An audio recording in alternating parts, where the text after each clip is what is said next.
Hello everybody, welcome back to a brand new video. If my voice sounds a bit hoarse, it's because I'm getting over a sickness that I've had since last Saturday, and I'm finally getting over it to the point where I am confident enough to record videos.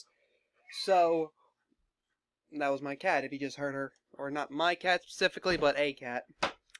So today we're going to be doing the episode 2 of the Running Mate timeline, going from the years of 1809 to 1829. And first, starting off it with big news, there is nothing noteworthy to report out of 1809. We go over to 1810, and President Monroe would pass the Mackins Bill, which is an attempt to have France and Britain to stop seizing American ships. President Monroe would also annex the Republic of West Florida. 1811, there is nothing noteworthy. Going on to 1812, Louisiana is admitted as the 18th state. And so, we go on to the election of 1812. Federalist Attorney General. He isn't the Attorney General of the United States. He's actually the Attorney General of Pennsylvania. Jared Ingersoll would win the Federalist nomination, and he would go on to defeat James Monroe, all because he would win his home state of Pennsylvania, which essentially, that's the only reason why he would win this election, was because of Pennsylvania. It would be very narrow. He'd just narrowly win the popular vote. He would become the 4th president of the United States. Also, there is no 90-day embargo against the UK, and there's also no War of 1812, since Monroe is in office and Madison isn't. So we prevent a war with the UK, so we can build back our relationship a lot smoother without having to go to war again.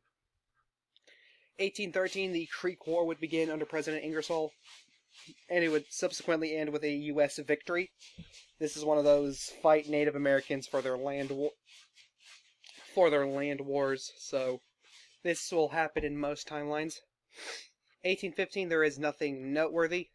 1816, the Indiana becomes the 19th state, and President Ingersoll would establish the second bank of the United States. Federalists wanted to do this, Democratic Republicans did not.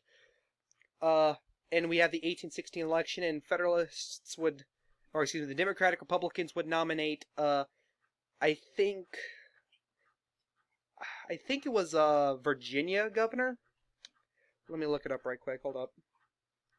No, it was the governor of New York, Daniel Tompkins, which, as doing more research, he was actually unpopular nationwide, especially in his home state, by this time around, because he was having relations with a black woman, and that was seen as a no-no, which hurts him very heavily in the South. He doesn't really have much influence in the Northeast as many would think he has, due to his pro-slavery or anti-slavery, or just his, I don't know how to explain it, but him having relations with a black woman isn't helpful for him, as it's pretty much a wash for him, as Ingersoll wins in a popular vote landslide, winning it by around 11 points, which it doesn't matter back then because not that many people could vote, as well as losing Democratic Republican strongholds like Ohio, and Kentucky. Ingersoll wins re-election to a second term, 144 to 73. Going on to 1817, President Ingersoll would veto the bonus bill, which you can just read here the effects and what it entailed. He would also sign the Rush-Bagot Treaty, which limits the United States and the United Kingdom's naval arms.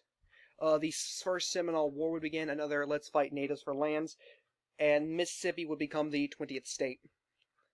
Going on to 1818, the First Seminole War would end with an American victory, and Illinois would become the 21st state. 1819, we'd have the Panic of 1819, the first financial crisis in the United States. President Ingersoll would pass the Tallmadge Amendment, which banned slavery in Missouri, and Alabama would become the 22nd state. Going on to 1820, Maine would become the 23rd state. President Ingersoll would veto the Missouri Compromise. He was against it, IRL. He would also sign the Land Act of 1820, which reduces the price of public land. However, he would be unpopular due to the Panic of 1819, and so when he runs for a third term, he would win every single state he won when he ran for his first term. However, due to there being more states added, the Alabama Senator Richard Johnson, who was a Democratic Republican, he would sweep all the other states that Ingersoll didn't win, which would give him 4 more electoral votes and a very narrow popular vote victory. And so Richard Johnson would defeat two-term President Ingersoll to win his first term and become the fifth president. 1821, President Johnson would pass the Second Missouri Compromise, meaning Missouri would become the 24th state. Or that shouldn't be there, I'm sorry. Missouri was already a state. Anyway. But there's a second Missouri Compromise. It's a bit different.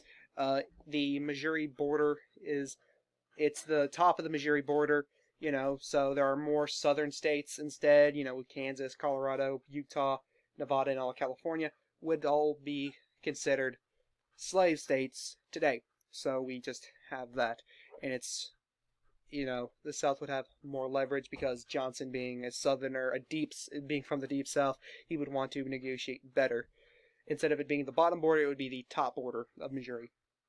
In 1822, there is nothing noteworthy. 1823, the Araucana War. This, again, another let's fight natives for land. Note, there is no Monroe Doctrine. There might be a Johnson Doctrine, which I'll explain that in a future video. Because I didn't look up what his foreign policy was, which I should have. That's my fault. That's an L on my part. Going on 1824, we have the next election going forward. Federalist Secretary John Adams would face off against he would be the Secretary of State under the Ingersoll administration. And Johnson would not be popular because of the Missouri Compromise. The Missouri Compromise was not popular IRL, especially as we got closer and closer to the Civil War. And it wouldn't be the hatred towards it would be more unpopular because the Northerners would have less say in it. And so the top border, the Northerners wanted to compromise and say the middle of Missouri, but that didn't pass as the top border was, and so he would be unpopular to do that as it gives the South more leverage, and so Adams would defeat Johnson, and of course, people in Missouri who, are not a slave state or anti-slavery, they would come out for Adams against Johnson, as essentially Missouri is now considered part of the slavery South, the Southern slave. Anyway, so there you go. Adams becomes the sixth president. 1825, there is nothing noteworthy, as well as 1826 and 1827. As we go into the 1828 election, Adams, again, would still be unpopular like he was in IRL because of the way he handles tariffs and all that. And so Democrats, the Democrat Party is created once again. This time it's created solely on the issue of states' rights and not because of hatred towards the elites. It's more based off of states' rights and all that. And so Martin Van Buren and John Calhoun, who are politically close to each other on some issues and farther away on others, like the slavery issue, they get together, as well as some of the anti-Adams, anti-Clay Federalists, and they create the Democrat Party. And John Calhoun is nominated as its first nominee, and the Democrats would be very popular in the South, or not in the Northeast, essentially. Anywhere that's not Northeast, they're very popular in. And so John Calhoun would defeat President Adams by 138 to 123 to become the seventh president. In 1829, the Georgia Gold Rush would happen, which helps boost the economy a little bit. And so, thank you guys for watching. I hope you enjoyed this video, my first video in a while. Go follow my Twitter at Chaotic Politics. I'm very close to 100, so I'd be pretty appreciated if you get me there. This is the Chaotic One saying, peace.